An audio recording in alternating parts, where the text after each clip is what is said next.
everyone. I'm here with Germany's new Head of Delegation, and could you maybe just introduce yourself to our readers? Hi, my name is Alexandra Wolfslast. I'm the new Head of Delegation for the German team, and I'm extremely happy to have this job, and I have actually a wonderful artist this year as well. So I'm really looking forward to my first Eurovision live. And how have you ended up working within the German delegation? Because you've just been appointed as the head of delegation very recently, actually. Yeah, that's true. Actually, Thomas Schreiber asked me if I would do that job because I used to work for a radio station in Hamburg. NDR2, it's a big pop station, and I did a lot of festivals and did all the artist bookings. So I have a lot of experience with artists and with performing on stage and stuff like that. And I guess that's probably one of the reasons why he asked me to do it. And I followed the Eurovision Song Contest since I'm a little kid, and I love that show. And it was so amazing for me to be asked to be part of it. And as being an event manager, it's like, the highest show that you can work on. So, of course, I said yes. That's really... But indeed, I had to finish my job at NDR2, so it took a while till I could start. So it was December when I finally could start at the TV station.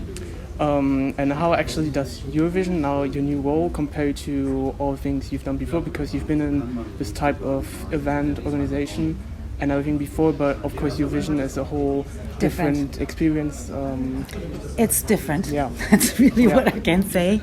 It's absolutely different, but it's also a lot of things are very difficult for me, really. I have to admit, because I'm learning still a lot. Yeah, and but also there are so many wonderful things that are so inspiring. I'm just working with all those countries is so great and so much fun. And I have a team behind me, with my assistant head of delegation, Melanie. She's wonderful, and and our producer and so forth, and they have a lot of Eurovision experience, so they also are backing me and helping me that we're going to have a good team this year, I think.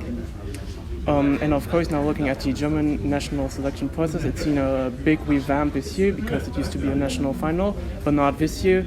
And my question would be, now that the artist presentation took place, how do you look back at these past months? How did it all, now looking back, how did it all feel, and how was the process like? It was strange for me as well, because I was used to, when I did shows in the radio station, I booked the artist. So I went to a show and I said, I like him, I tried to get him on my festival. So this was a totally different thing for me as well.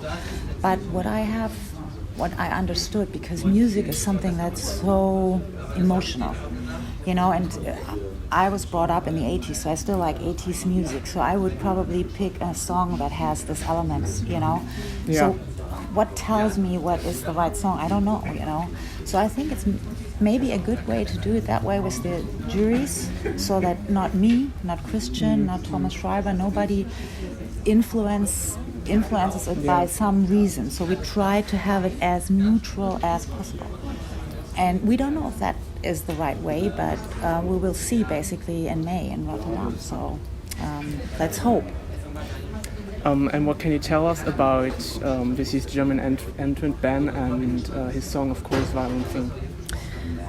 I love the song, and I loved it from the beginning, and I'm very happy because he's also a wonderful person. He's a very, very polite, nice human being, and it's also important because that is something that we didn't know. We saw that he could sing, but you cannot tell, is he a nice guy as well? And you'll be working with him all the time until Rotterdam. But I can say he's really a wonderful person, and I wish him all the success, no matter what's going to happen at the Eurovision Song Contest. But I hope he's going to be a successful musician in the future, no matter what. And I saw the first reactions on Violent Thing when we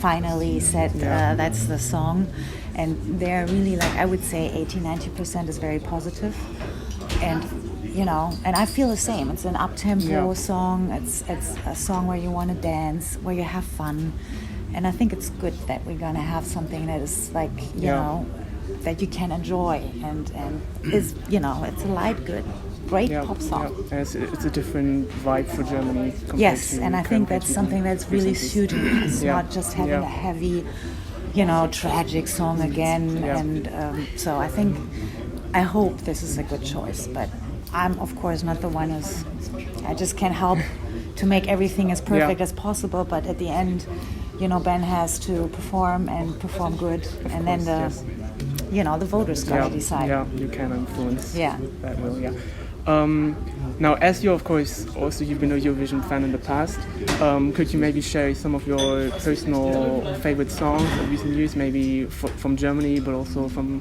other countries? What were some of your highlights? I loved the Italian song last year. Mahmoud Saldi. Yeah. I was always very sad that NDR was not playing it that very much on the radio, but I loved that song. I thought it's a great song. Yeah. And I said that actually before. I have to say that Lena, not the song. The song was never like Satellite was not a song that I was like so caught up with, but I was so caught up with her. Yeah. Because I saw her through the whole process. Actually, I was working at one of the brain pool tests where the castings. She wasn't there. She was, I think, in Cologne, and I did Hamburg, but I followed, you know, all shows, and I thought she was so natural, and she was, you know, she was so happy, and she just enjoyed it, you know, and I think that's a good spirit, and look how far she got, you know. Yeah. And she is not the best singer, because I saw her later than when she had her first album. She's not a good singer. She just had this, you know, special emotional talent, I don't know, to catch people. Now she's a very good singer, but now she's grown up. She managed to find her style, and she found her audience. She's like a grown-up woman now. She was a girl back then. Yes. But it was still for me so amazing to see. Plus, she's from Hanover. I grew up in Hanover. Yeah. But it was so amazing for me to see that she just managed so easily the whole circus that was going on around her was such a lightness, you know, and such a friendliness, and that really impressed me, you know. So. And maybe finally, as a bit of an outlook until the grand final in Rotterdam, what will happen for Ben and also for you and the whole delegation? What are some of the events and what's going to happen in the Well, first we're going to do, of course, a little bit promotion in Germany to get the song being played on the radio and TV shows and, you know, little things like that. And then we're going to go international, so we're going to do the pre-parties in Madrid, in Amsterdam, and in London. That's the plan. And then we'll see if we can do some more fan events. Then also we have to work on the staging. That's very important. So I don't know how much time we need for that, so we're kind of like blocking that in. That's basically the main things that we have to do now. And with the staging, obviously, a few days ago was announced that there is the second kind of like transparent LED on the stage in Rotterdam. Do you already know, like, can you tell us anything, whether it will be included in the German performance, because it's an up-tempo, it's a dance song? Yes, we might include it. It's not 100% clear right now. We are working with, we're going to work together with Marty Kudelka. Yes. I don't know if you heard that. He's the chef choreographer of Justin Timberlake. And he wanted to work with us actually because he likes the song, and that's kind of pretty amazing. That's actually, a good sign, because he's not working with anybody, and it's not like that we said you got to do it, and he said no I want to do it. So, and he now just got all the elements that we are having, so now we're trying to see what can happen, what can work, but I cannot tell you the idea behind it because that should really be a surprise. But I can tell you I'm very, very positive it's going to be really cool. Well, of course, we're all looking forward to the rehearsals when in May to see how it all plays out, and of course all the best and the best of luck for you, of course, also for your new role as Head of Delegation. Thank you. And I need it. And of course we're looking forward to seeing you again at all those stops in the upcoming weeks until Rotterdam. You will. And I'm hoping to talk to you again really soon, and again all the best for this year's performance. Thank you. Thank you very much.